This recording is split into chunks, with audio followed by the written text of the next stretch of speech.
So we had two UCP MLAs who were kicked out of the caucus. Scott, Peter Guthrie and Scott. I can't remember his last Scott name. Sinclair. Thank you. Scott Sinclair.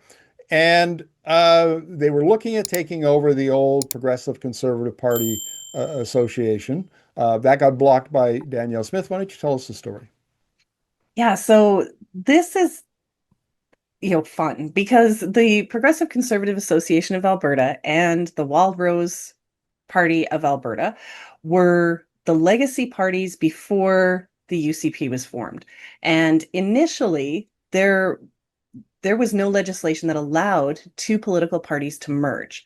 So they had to create that after Jason Kenney formed government in 2019.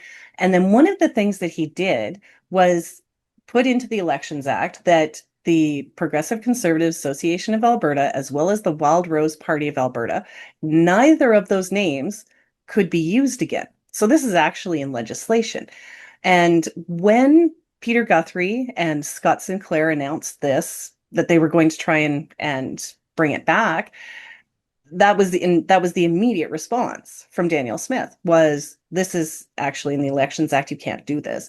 And they kind of ignored that for a bit, and probably good for some media attention, good for a little bit of controversy, but it is in legislation. So I'm not sure how they were going to get around that. But apparently, they have received, as of last week, they received a cease and desist from the United Conservative Party. And so they're now looking at potentially getting into the Alberta Party, which is, of course, a party that already exists and doesn't require signatures, doesn't require registration. All it requires is potentially a name change. Yeah, that's interesting. I mean, the Alberta Party tried to position itself in the middle of the political spectrum. Mhm. And the problem, of course, in Alberta is that while you have the United Conservative Party, which clearly occupies the right of center, the NDP in Alberta is not left of center. It's a much more moderate centrist party. And there really wasn't a lot of space in there for the Alberta Party.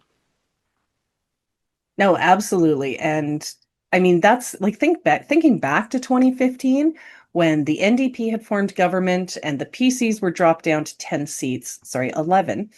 Um, the Wild Rose formed official opposition. The Alberta Party had one seat. The Liberals had one seat. There was obviously a space that was being pushed out. And when Jason Kenney merged the PCs and the Wild Rose into this United Conservative Party. And actually, I found this the other day. I'm so happy that I found this. I got that from, is that close enough? Yeah, so we can see that. So I got that from the 2017 um, leadership announcement, the last convention of the Progressive Conservative Party. And it the PCs had the middle. They had the middle for 40 some years. When Jason Kenney merged the parties, initially he was trying to say, yes, we may not agree on everything, but this is the Conservative Party, this is the conservative movement. And obviously, vote-wise, that worked.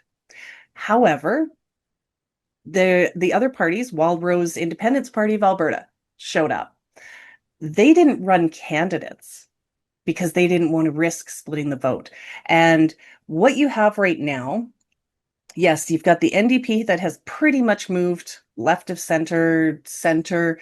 You have the UCP that isn't even trying to occupy that space.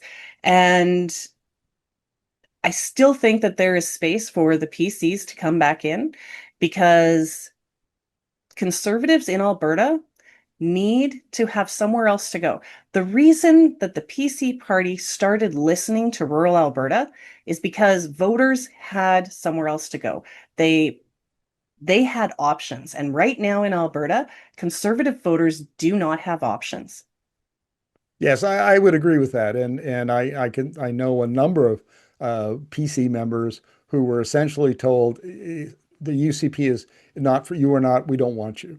Mhm. and they're sitting on the sidelines. They feel like they're homeless, and they maybe tried the Alberta Party for a while, didn't find that to their liking, and now they literally are politically homeless.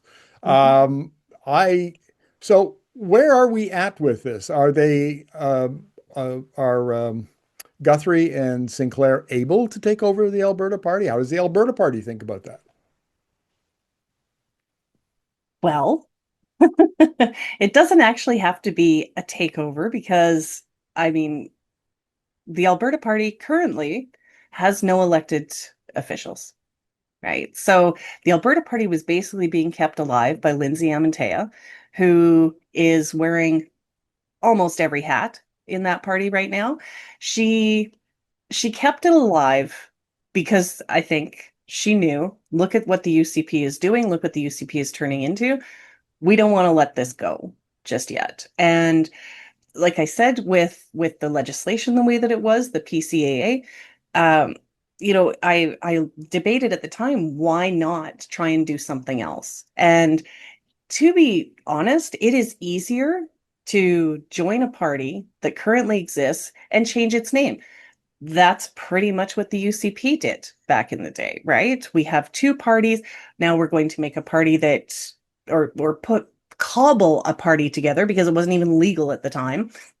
They cobbled a party together and said, this now exists. They didn't have to go for signatures. They didn't have to do this either. So, why make it difficult when there's two elected members, potentially more? I'm hearing rumors that there are definitely more that are ready to go. So why not look at a party that already exists? Well, let's wrap up the interview this way, Deirdre. Rumors. Now, this is interesting. We journalists shouldn't traffic in rumors, but everybody's hearing them. I'm a columnist, so I can. Okay, then we'll let you traffic in rumors and just tell us what you're hearing. So one of the things that I'm hearing is that there are six names. I heard that seems, and honestly, I think I put together a post a couple of weeks ago where I was looking at, these are kind of the people top of my list that I think would be willing to go, and just people that honestly, that Danielle Smith has ruined their work. The number one person that I had been thinking of was Rick Wilson, former Indigenous Relations Minister. And yeah, like I think I said, did we talk about that? We did. We talked about it in the last interview a couple of weeks ago, 3 weeks. Yeah, okay. So like there are people that I had already kind of picked out as ready to go. So hearing that there's about six, that that matches with about what I thought. So we'll see who those six are. I don't have that information, but I heard six. Well, isn't that interesting? The Naheed Nenshi and the NDP may yet have some competition on the opposition benches. Deirdre, as always, thank you very much for this. Thank you, Markham.